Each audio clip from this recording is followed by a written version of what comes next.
तो दोस्तों ये देखिए डॉग है। डॉग के ये लड़का है ना, ये पाल रखा है। रोज डेयरी मिल्क गुड्डे बिस्कुट खिलाता है। एक दिन में 4-4 पैकेट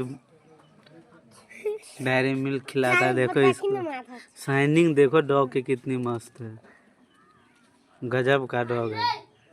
आप लोग क्या करना चाहते हो कमेंट बॉक्स में जरूर बताना। लाइक कमेंट करना। ये क्या डॉग आ गया, देखो इसको टांग कोई तोड़ दिया है वो देखो।